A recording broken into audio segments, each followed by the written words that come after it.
I never thought moving to Meadowbrook Estates in suburban Phoenix, Arizona would turn into the biggest professional and personal headache of my entire life. But here I was, standing on my front porch at 7 in the morning, staring at an empty spot where my package should have been. The tracking number clearly stated it had been delivered at 6:15. Yet there was nothing but desert dust, and a growing sense of frustration building in my chest.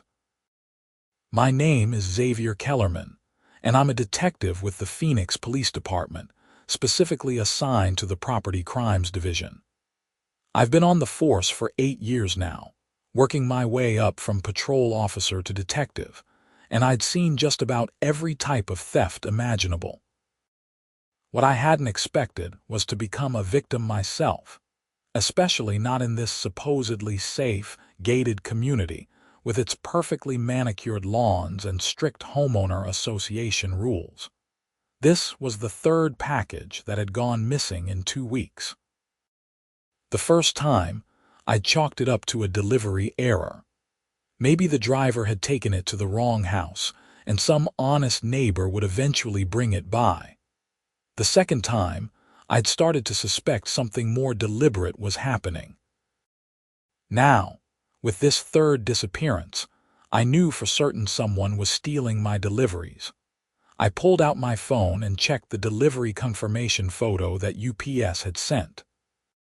There it was, clear as day, a brown cardboard box sitting right on my doormat, the address label visible, my name printed in bold letters. The timestamp read 6:15 in the morning, which meant the package had vanished in less than 45 minutes. Someone was watching, waiting, and acting fast. The irony wasn't lost on me.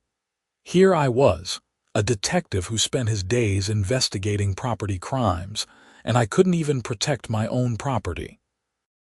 But what really ate at me was the fact that I'd just moved into this neighborhood 3 months ago, specifically because it was supposed to be safe. The HOA had bragged about their security measures during the orientation meeting, going on and on about how they maintained standards and looked out for residents. I went back inside and poured myself another cup of coffee, trying to decide my next move. My shift didn't start until 9, which gave me some time to do a little investigating on my own. I'd purposely avoided mentioning my profession to most of my neighbors, preferring to keep my work life and home life separate. In my experience, people acted differently around cops, even the law-abiding ones. They either became overly friendly or uncomfortably distant, and I'd wanted to just be a regular guy in a regular neighborhood. That decision was about to pay off in ways I hadn't anticipated. I grabbed my laptop and logged into the police department's database. Part of my job involved reviewing security footage from various sources around the city, including private residential camera systems that residents voluntarily shared with the department. Meadowbrook Estates was one of those communities. About 2 years ago, the HOA had partnered with the Phoenix PD to install a network of cameras throughout the neighborhood, covering main entrances, common areas, and several street corners. The footage was stored on a secure server that could be accessed by authorized personnel, which included me. I'd never actually looked at the Meadowbrook footage before. There had never been a reason to, and honestly, it felt a bit like spying on my own neighbors. But desperate times called for desperate measures, and I was well within my rights and job description to review the footage, especially now that I was an actual victim of a crime in this community. I pulled up the camera map and found the one closest to my house. It was positioned at the corner of Saguaro Drive and Desert Bloom Lane, about 50 yards from my front door. The angle wasn't perfect, but it should capture anyone approaching or leaving my property. I scrolled back to that morning's footage and hit play. The video quality was decent, better than a lot of residential systems I'd seen. I watched the timestamp tick forward, seeing the empty street gradually lighten as the sun began to rise. At 6:14, the UPS truck appeared and the driver hopped out with my package. He jogged up to my door, set it down, snapped a photo, and returned to his truck. Everything normal so far. I kept watching.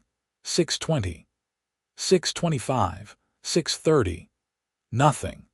The street remained quiet, just another peaceful morning in suburbia. Then, at 6:37, a figure appeared from the left side of the screen. A woman, middle-aged, wearing a bright pink tracksuit and white sneakers, walking with the determined stride of someone on a mission. She had blonde hair pulled back in a tight ponytail and was carrying a large tote bag over her shoulder. I leaned closer to the screen as she approached my house. She didn't hesitate, didn't look around nervously. She walked straight up to my door, bent down, grabbed the package, stuffed it into her tote bag, and walked away as casually as if she'd just picked up her own morning newspaper. The entire theft took less than 15 seconds. I paused the video and zoomed in on her face. The resolution was good enough that I could make out her features clearly. I'd seen her before. In fact, I'd met her at that HOA orientation meeting 3 months ago. Her name was Patricia Whitmore, and she was the president of the Meadowbrook Estates Homeowner Association. My jaw clenched as the realization hit me. The woman who'd stood up at that meeting and lectured everyone about community standards, proper lawn maintenance, and respecting neighborhood rules was a common thief. The woman who'd personally handed me a welcome packet and told me how proud she was of their tight-knit community was stealing packages off doorsteps. I sat back in my chair, mind racing. This changed things significantly. This wasn't just some random porch pirate I could report to patrol. This was the HOA president, someone with influence in the community, someone who probably had friends in local government. I needed to be smart about how I handled this. First, I needed to know if I was her only victim. I rewound the footage and started reviewing the past 2 weeks, focusing on the times when my other packages had gone missing. Sure enough, there she was, same pink tracksuit, same tote bag, same casual theft. But I also noticed something else. On several occasions, she targeted other houses too. I watched her steal packages from at least 4 other properties in the neighborhood, always in the early morning hours when most people were still asleep. I made detailed notes, documenting every theft I witnessed, recording timestamps, addresses, and descriptions of the stolen packages. This was evidence, and I needed to treat it as such. Even though I was personally involved, I had to maintain professional standards. My phone buzzed with a text from my partner, Detective Maria Santos. She was checking if I wanted to grab breakfast before our shift. I texted back that I'd meet her at the station instead, that I had something I needed to work on. She responded with a thumbs-up emoji. I continued reviewing footage until 8:30, compiling a comprehensive file on Patricia Whitmore's theft activities. In total, I documented 14 separate incidents over the past 3 weeks, targeting 7 different households. This wasn't opportunistic crime. This was a pattern, a deliberate operation. The woman had turned package theft into a regular activity. What I couldn't figure out was why. Meadowbrook Estates wasn't a cheap neighborhood. The houses here started at $500,000, and from what I'd gathered, Patricia lived in one of the larger properties at the end of Ocotillo Circle. She drove a newer model Lexus SUV. She didn't appear to be struggling financially. So why risk everything to steal packages that probably contained nothing more valuable than clothes, books, or household items? I closed my laptop and got ready for work, my mind still churning through the implications. I needed to talk to my sergeant, get official authorization to pursue this, and figure out the best way to build a case. Even though I had video evidence, I wanted this to be airtight. People in positions of power often had resources to fight back, and I wasn't going to give Patricia Whitmore any wiggle room. The drive to the station took 20 minutes, giving me time to organize my thoughts. I'd been working in property crimes long enough to know that cases like this often had deeper layers. People didn't just wake up one day and decide to start stealing packages. There was usually a progression, a reason, some underlying factor that pushed them across that line.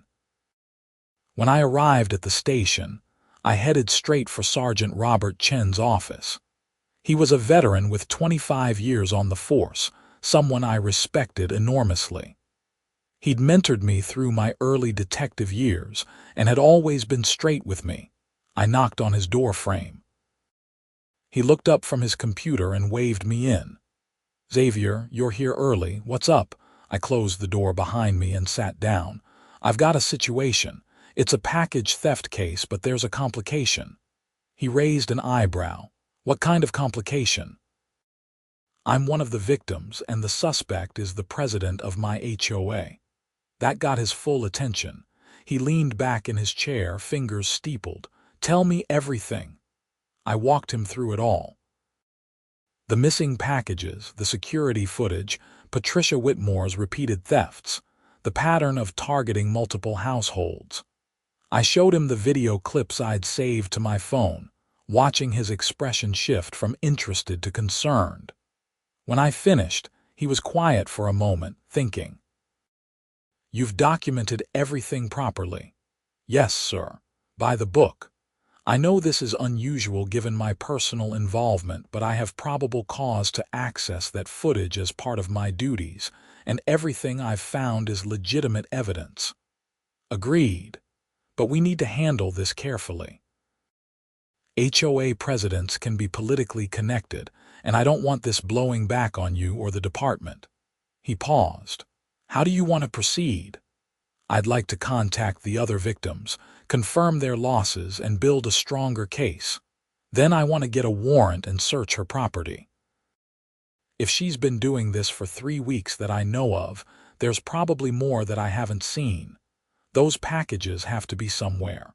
Chen nodded slowly. "That's solid. But I'm assigning Maria to work this with you. 2 sets of eyes, and it gives you cover against any accusations of personal vendetta. This goes by the book, Xavier. No shortcuts, no letting your personal feelings interfere with procedure." "Understood. That's exactly what I want." We spent the next hour mapping out an investigation plan. Maria joined us, and I brought her up to speed. Her reaction was similar to Chen's, surprise followed by determination to handle this properly. She'd been my partner for 2 years, and we worked well together. She was thorough, patient, and had a knack for interviewing witnesses that I envied. By noon, we had our approach figured out. We'd start by contacting the other victims I'd identified from the footage, confirming their losses and gathering evidence. Then we'd use that combined evidence to secure a search warrant. With any luck, we'd have this wrapped up within a few days. We spent the afternoon tracking down the other residents who'd been targeted. The first house we visited belonged to the Martinez family on Palo Verde Street. An older couple answered the door, both retired, and they were immediately wary when we showed our badges. People always were. Maria took the lead, her voice gentle and professional. "We're investigating a series of package thefts in the neighborhood. Have you had any deliveries go missing recently?" Mrs. Martinez's eyes widened. "Yes, actually. 2 packages in the last 2 weeks. I thought maybe they were delivered to the wrong address, but I never found them. Can you tell us what was in those packages and provide any documentation of the deliveries?" We spent 20 minutes with the Martinezes, documenting their losses. 2 packages, total value about $200. They provided tracking numbers and order confirmations, more evidence for the pile. The next 3 houses yielded similar results. Everyone had experienced missing packages. Most had assumed delivery errors, and all were shocked to learn they'd been stolen by someone in the neighborhood. When we mentioned that we had a suspect but couldn't reveal the identity yet, the reactions ranged from anger to disbelief. By the end of the day, we'd confirmed losses from 6 different households, not counting my own. The total value was approaching $1,500, which elevated this from a simple misdemeanor to more serious territory. In Arizona, theft of property valued over $1,000 was a felony. Back at the station, Maria and I compiled everything into a comprehensive report. We included the video evidence, victim statements, and a detailed timeline of Patricia Whitmore's activities. The case was solid, but I wanted it to be ironclad. "Why do you think she's doing this?" Maria asked as we worked. I looked her up. "She's got money, a nice house, no criminal record. What's the motivation?" I'd been wondering the same thing. Could be a compulsion like kleptomania. Could be some kind of thrill-seeking behavior. Or maybe there's financial trouble we don't know about. People are good at hiding debt. Or maybe she's just entitled, Maria suggested. She's the HOA president. Maybe she thinks the rules don't apply to her, that she can do whatever she wants. That rang true. I dealt with enough entitled criminals to recognize the type. People who believed their position or status put them above the law. The next morning, we took our evidence to a judge and requested a search warrant for Patricia Whitmore's residence. The judge reviewed everything carefully, asked a few questions, and signed off. We had our warrant. We decided to execute it that afternoon, giving us time to coordinate with uniformed officers for backup. Even though this was a property crime case, you never knew how people would react when cops showed up at their door. We wanted to be prepared. At 3 p.m., 4 of us arrived at Patricia Whitmore's house. It was a sprawling single-story ranch-style home with a perfectly maintained desert landscape, complete with decorative gravel, carefully placed boulders, and strategically planted cacti. 2 American flags hung from posts flanking the driveway, and a sign near the front door read, "Proud member of Meadowbrook Estates HOA Board." I felt a grim satisfaction as we approached. Maria and I took the lead, with Officers Johnson and Rodriguez hanging back as support. I rang the doorbell and waited. After a moment, the door opened, and there she was. Patricia Whitmore, wearing that same pink tracksuit I'd seen in the video footage, her blonde ponytail as tight as ever. Her expression shifted from polite curiosity to confusion when she saw our badges. "Can I help you, officers?" Mrs. Whitmore. "I'm Detective Kellerman, and this is Detective Santos with the Phoenix Police Department. We have a warrant to search your property." I held up the document. Her face went pale, then flushed red. "A warrant? What on earth for? There must be some mistake." "No mistake, madam. We're investigating a series of package thefts in the neighborhood, and we have evidence linking you to those crimes." "That's ridiculous. I'm the HOA president. I would never." "We have video footage, Mrs. Whitmore. Multiple instances of you taking packages from neighbors' properties, including mine. I live on Seguero Drive, and you stole a package from my porch 2 days ago." The color drained from her face completely now. She opened her mouth, closed it, then opened it again. You must be mistaken." "I would never, madam. We're coming in. You can either step aside voluntarily or we can detain you while we execute the warrant. Your choice." She stepped aside, her hands shaking. We entered the house, and I immediately noticed how immaculate everything was. The floors gleamed, the furniture looked like it had never been sat on, and there wasn't a single item out of place. It had the sterile feeling of a show home rather than a place where people actually lived. "Where's your garage?" Maria asked. Patricia pointed wordlessly toward a door off the kitchen. Maria and Officer Rodriguez headed that way while I stayed with Patricia in the living room. Officer Johnson began methodically searching the main areas of the house. Mrs. Whitmore, do you want to make this easier on yourself and tell us where the packages are? I kept my voice professional neutral. She sank onto a pristine white couch, her face in her hands. I don't know what you're talking about. The packages you've been stealing.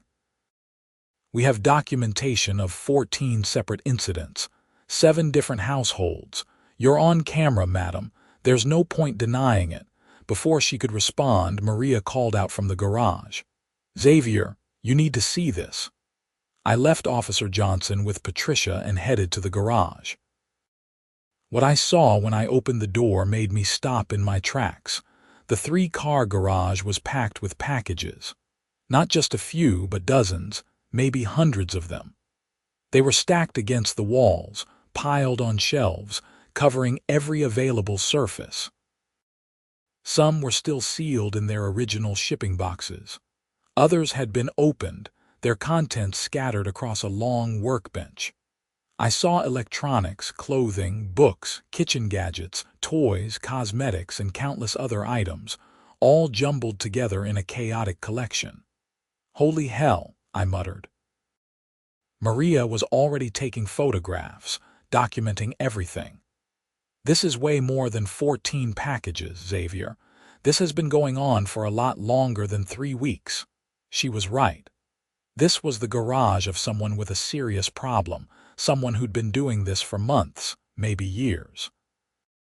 I pulled out my phone and started recording video, making sure we had comprehensive documentation of what we'd found. We spent the next 2 hours cataloging everything. Each package had to be photographed, and we tried to match items to shipping labels where possible. Many of the packages still had address labels attached, which made identification easier. I recognized several names from the neighborhood, but there were also addresses from other communities in Phoenix. Patricia wasn't just targeting Meadowbrook Estates. She'd been stealing packages all over the city. As we worked, Officer Johnson kept Patricia in the living room, reading her rights and taking a preliminary statement. By the time Maria and I finished in the garage, we had documented over 200 packages and stolen items with an estimated total value exceeding $30,000. This was no longer a simple theft case. This was grand theft, possibly organized crime depending on how we chose to prosecute it. Patricia Whitmore wasn't just an HOA president with a bad habit. She was a prolific thief who'd been operating right under everyone's noses. I went back to the living room. Patricia was crying now, mascara running down her cheeks, her hands twisting in her lap. When she saw me, she looked up with desperate eyes. "I have a problem," she whispered. "I know I do. I can't stop. I see the packages and I have to take them. I don't even want most of the stuff. I just need to take them." Classic compulsion language, but that didn't excuse the crimes. "Mrs. Whitmore, you're under arrest for multiple counts of theft. You have the right to remain silent. I know my rights," she interrupted. "I watch the news. I'm not stupid." "Then you know how serious this is. We're talking about felony theft charges, potentially dozens of them.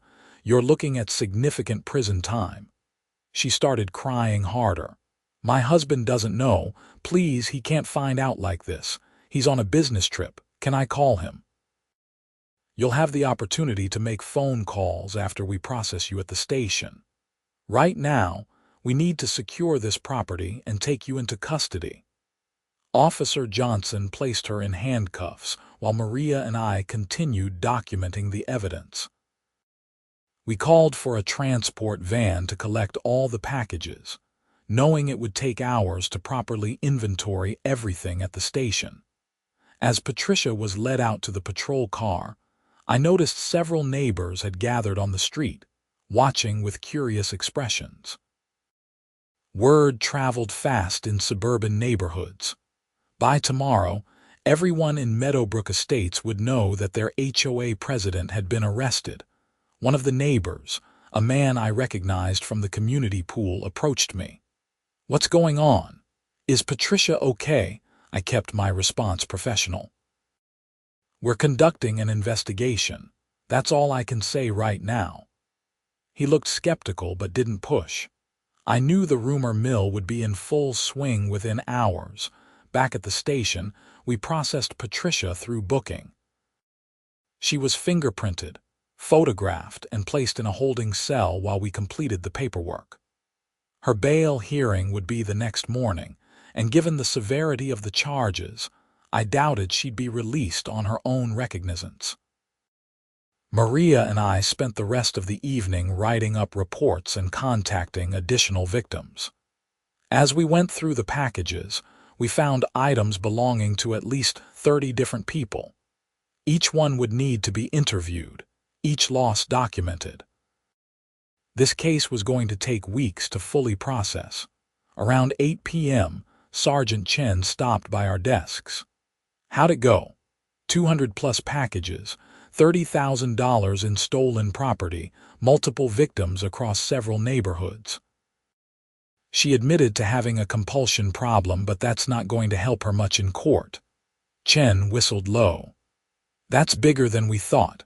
Good work, both of you. Xavier, how are you holding up?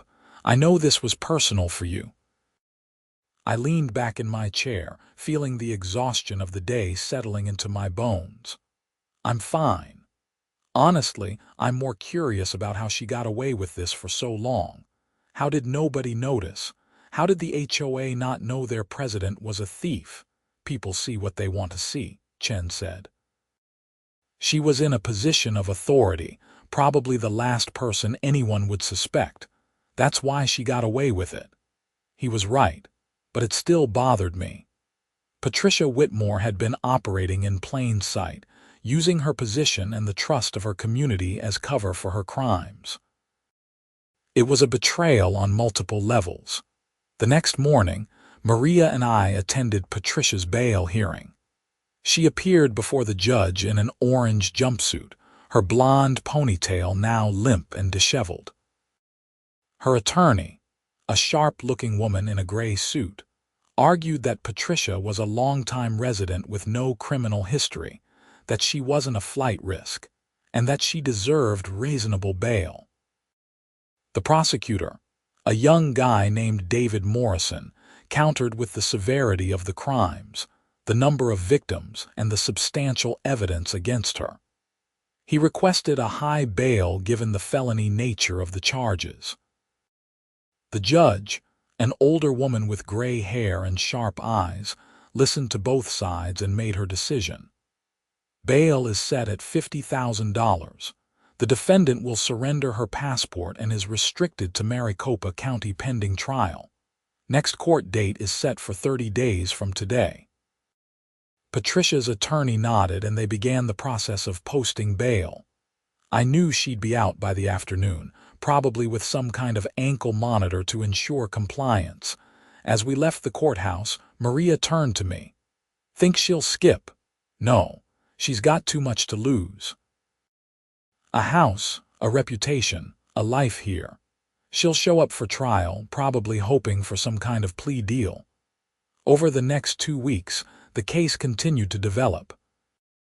We contacted every victim we could identify, returning packages where possible and documenting losses where items had already been opened or used. The total number of victims reached 42, spanning 3 different neighborhoods in Phoenix. The total value of stolen property exceeded $40,000.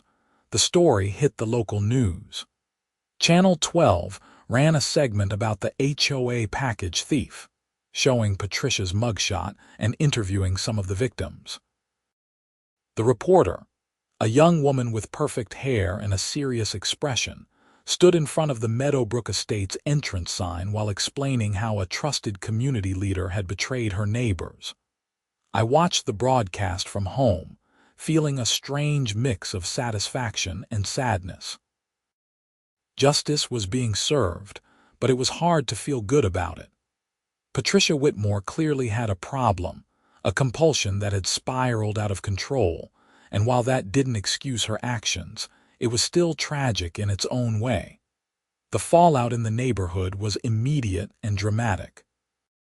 The HOA held an emergency meeting to remove Patricia from her position and elect a temporary replacement. I didn't attend, but I heard from neighbors that it had been contentious. Some people wanted to show compassion, arguing that Patricia needed help more than punishment.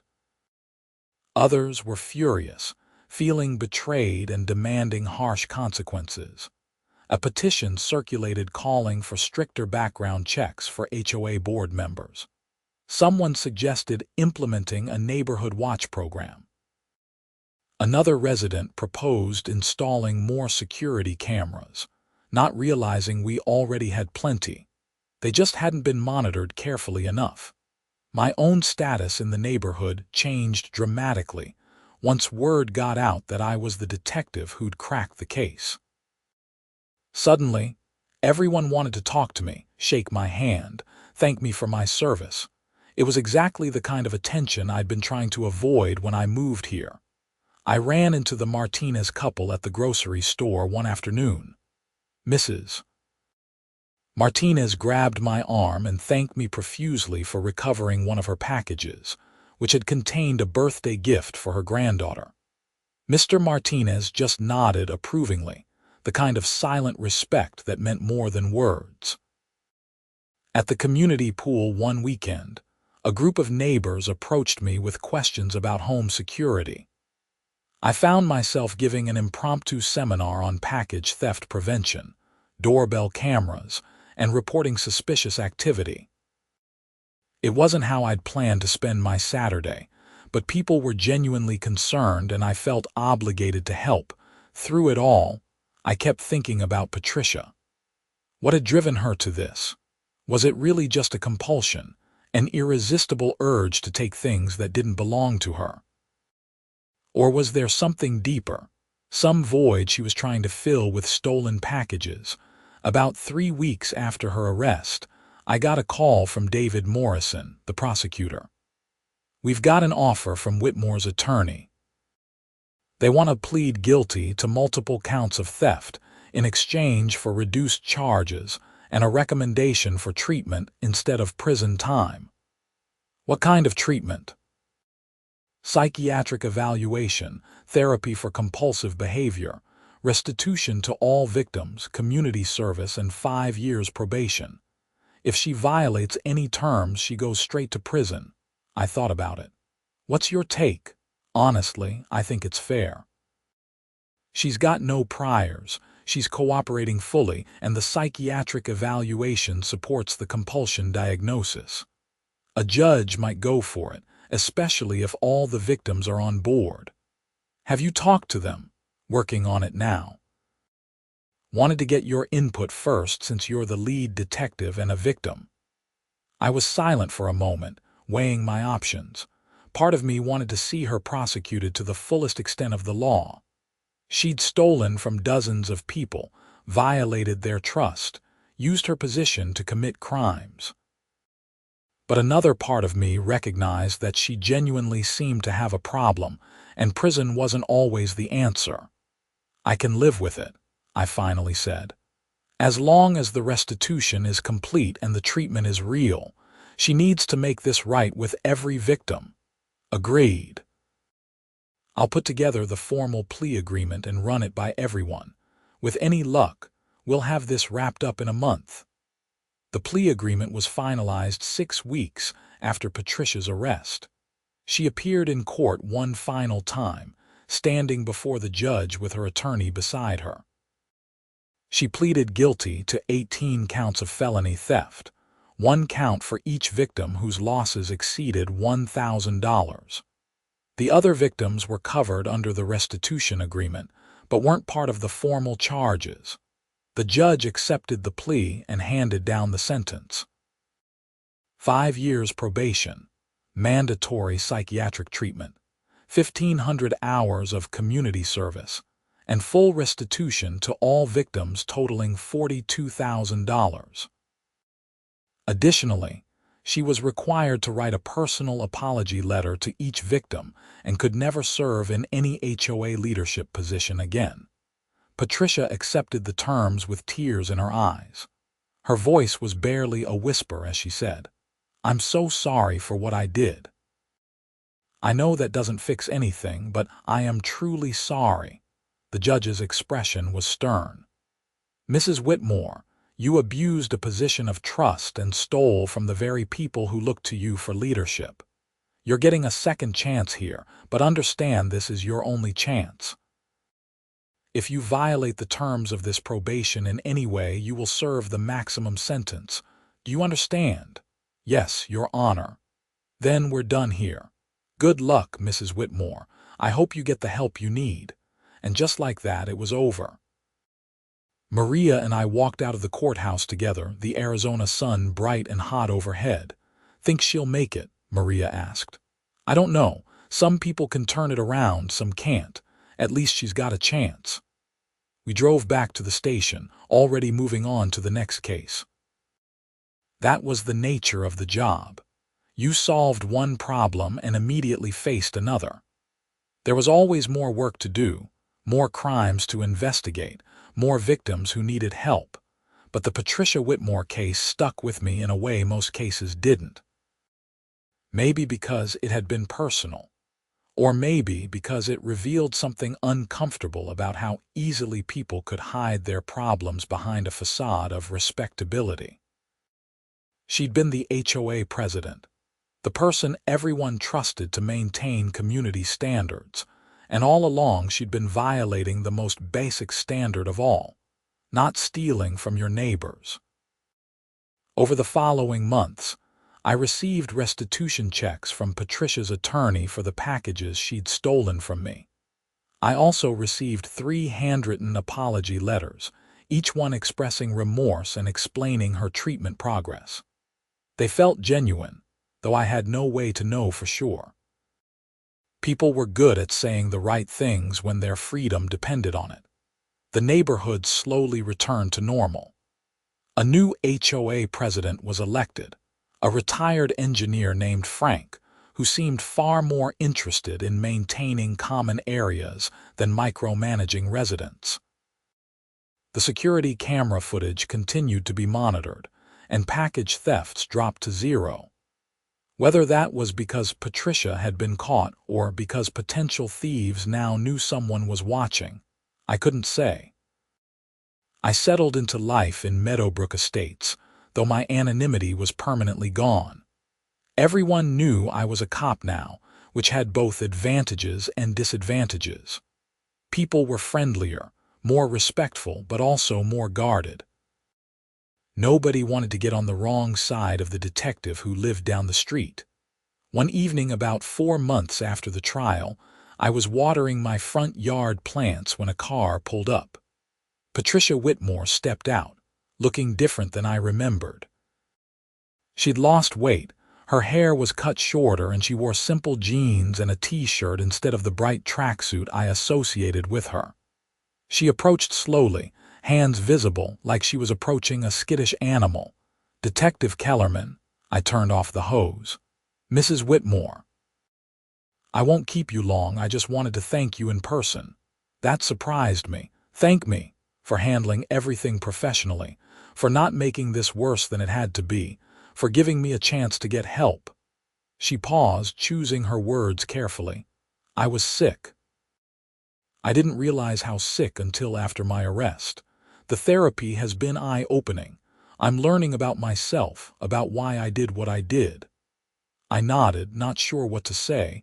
This wasn't a conversation I'd expected to have. "I'm not asking for forgiveness," she continued. "I know what I did was wrong and I'm working to make it right, but I wanted you to know that I'm grateful. You could have pushed for prison, but you didn't. That means something." "Everyone deserves a second chance," I said, "as long as they're willing to do the work." "I am. I'm doing the work every day." She took a deep breath. "Anyway, I should go. I just needed to say that. Thank you, detective." She walked back to her car and drove away. I stood there for a moment, hose in hand, processing the encounter. It was rare in my line of work to get closure like that, to see someone actually taking responsibility and trying to change. Most criminals either denied everything or blamed circumstances beyond their control. Patricia was owning her actions, which was more than most people ever did. I finished watering my plants and went inside, feeling oddly satisfied. The case was fully resolved now, not just legally but emotionally. Patricia was getting help, victims had been compensated, and the neighborhood was safer. It was as close to a perfect outcome as property crimes ever got. That night, I sat on my back patio with a beer, watching the sun set over the desert. The sky turned brilliant shades of orange and pink, the heat of the day finally fading into comfortable evening warmth. I thought about the past few months, about how a simple missing package had unraveled into something much bigger. The job had taught me that people were complicated, that everyone had layers you couldn't see from the surface. Patricia Whitmore had appeared to be a successful, respected community leader, but underneath, she'd been struggling with a compulsion that controlled her life. She'd made terrible choices, hurt a lot of people, and would be paying for those choices for years to come. But she was also trying to change, which counted for something. My phone buzzed with a text from Maria. She was checking if I wanted to grab dinner tomorrow night, maybe try that new Mexican place on Camelback Road.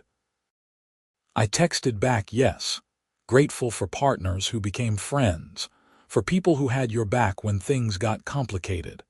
As I sat there watching the stars begin to appear in the darkening sky, I reflected on what this whole experience had taught me.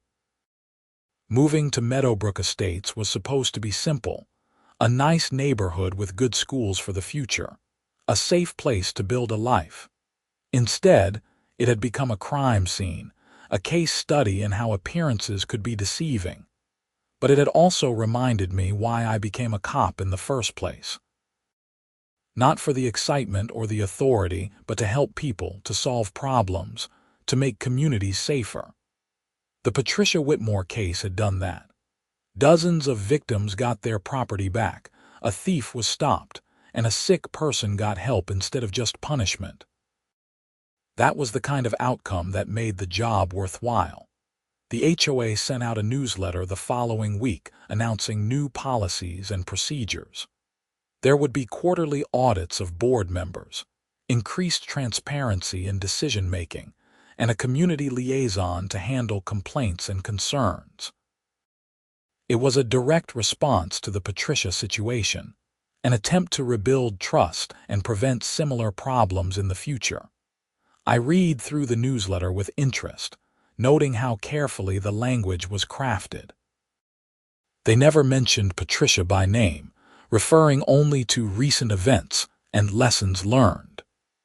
It was the polite suburban way of acknowledging that something terrible had happened without actually talking about it directly. Frank, the new HOA president, stopped by my house a few days later to introduce himself properly. He was in his late 60s, with silver hair and a firm handshake. We talked for about 20 minutes on my front porch, discussing neighborhood issues and his plans for the HOA.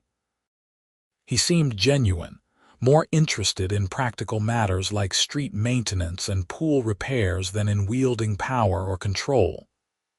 "I want you to know," he said before leaving, "that we're implementing better oversight. What happened with Patricia, that should never have been possible.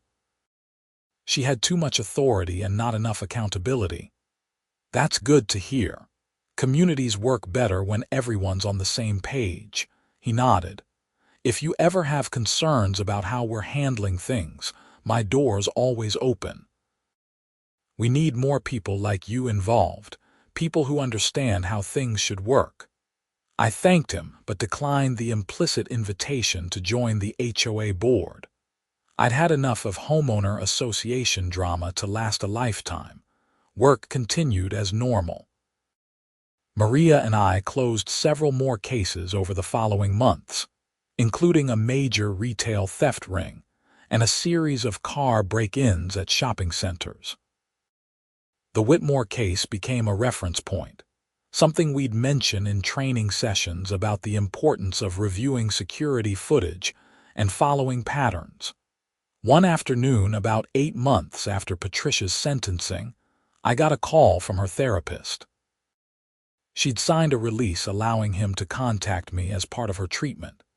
He wanted to discuss her progress and verify certain details about the case. We talked for about 30 minutes. He explained that Patricia had been diagnosed with kleptomania, a genuine impulse control disorder.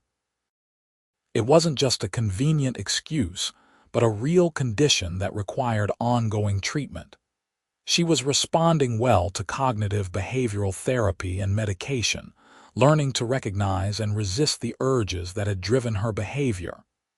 "She speaks highly of you," the therapist said. "She credits you with handling the situation professionally and giving her a chance to get help rather than just seeking punishment." "I was just doing my job," I replied. "Perhaps, but not everyone in your position would have been open to a treatment-focused resolution." Your willingness to consider alternatives made a real difference in her recovery. After the call ended, I sat at my desk, thinking about second chances and redemption. The criminal justice system wasn't perfect. Sometimes it was too harsh, sometimes too lenient, and it rarely addressed the underlying causes of criminal behavior. But occasionally, when everyone worked together, when compassion and accountability balanced properly, good outcomes were possible. Patricia completed her community service hours by working at a local homeless shelter, serving meals and organizing donations. I heard about it through neighborhood gossip, the same rumor mill that had spread news of her arrest now sharing updates on her redemption arc. People were complicated in their judgments too, some remaining angry and unforgiving, others willing to offer grace and support. A year after the whole ordeal began, I received a final letter from Patricia. It was brief and to the point. She'd completed her treatment program, paid all restitution, and was moving to Tucson to start fresh, away from the memories and stigma of what had happened. She thanked me again for my professionalism and said she hoped I'd found peace in the neighborhood. I filed the letter away with the case documents, a final piece of closure on a strange chapter of my life. The missing packages that had started everything were long forgotten now, replaced by new concerns and new cases. That was how life worked. Problems arose, you dealt with them, and you moved forward. Meadowbrook Estates continued to be a good neighborhood. Kids played in the streets, neighbors gathered for holiday parties, and the HOA functioned smoothly under Frank's practical leadership. The security cameras kept recording, and I occasionally reviewed footage for work-related cases in other parts of Phoenix, but never found anything suspicious in my own community again. Maria and I were promoted to senior detectives, recognition of our work on several high-profile cases, including the Whitmore investigation. With the promotion came more responsibility and more complicated cases, but also more flexibility and respect. I'd been on the force for 9 years now, and I was finally feeling like I'd found my rhythm, my place in the department. On quiet evenings, I'd sometimes think back to that morning when I discovered my missing package, the frustration I'd felt, the determination to figure out what was happening. I never could have predicted where that simple mystery would lead, the revelations it would bring, or the impact it would have on so many lives. The experience had reinforced several lessons I'd learned over years of police work. People were rarely what they seemed on the surface. Everyone had secrets, struggles, and stories that weren't visible from outside. Positions of authority didn't guarantee integrity, and sometimes the most trusted members of a community were the ones most capable of betrayal. But it had also reminded me that people could change, that accountability and compassion weren't mutually exclusive, and that justice meant more than just punishment. I'd become a cop to make a difference, to help people and solve problems. The Patricia Whitmore case had accomplished that, even if it hadn't played out the way I'd originally imagined. She got help, victims got restitution, and the community became stronger. Those were the outcomes that mattered, the ones that made the difficult days and long hours worthwhile. As I settled into my life in Meadowbrook Estates, I appreciated the irony of the whole situation. I'd moved here for peace and anonymity, hoping to separate my work life from my home life. Instead, the two had collided spectacularly, forcing me to investigate my own HOA president and fundamentally changing my relationship with the neighborhood. But in the end, maybe that collision had been necessary. Maybe some problems needed to be confronted head-on, regardless of how uncomfortable or complicated they became. The neighborhood continued to thrive, and I continued to do my job, solving crimes and helping people across Phoenix. The Whitmore case became one story among many, a reminder that justice was complicated and that doing the right thing wasn't always straightforward. But it was also a reminder that persistence paid off, that following evidence led to truth, and that even in suburban neighborhoods with perfect lawns and strict HOA rules, crimes could hide in plain sight until someone bothered to look closely enough. I looked closely enough, and what I found changed everything for dozens of people. That was what being a detective meant. Paying attention, asking questions, following where the evidence led, and having the courage to confront uncomfortable truths even when they hit close to home. It was challenging work, sometimes frustrating, occasionally dangerous, but always meaningful. Every case mattered because every victim deserved justice, whether that meant prison time for the guilty or treatment and redemption for the redeemable. The sun set on another day in Phoenix, painting the desert sky in brilliant colors. I sat on my patio with a cold drink, content with how things had turned out. The packages were long recovered, the thief had been caught and treated, and life had returned to its normal rhythm.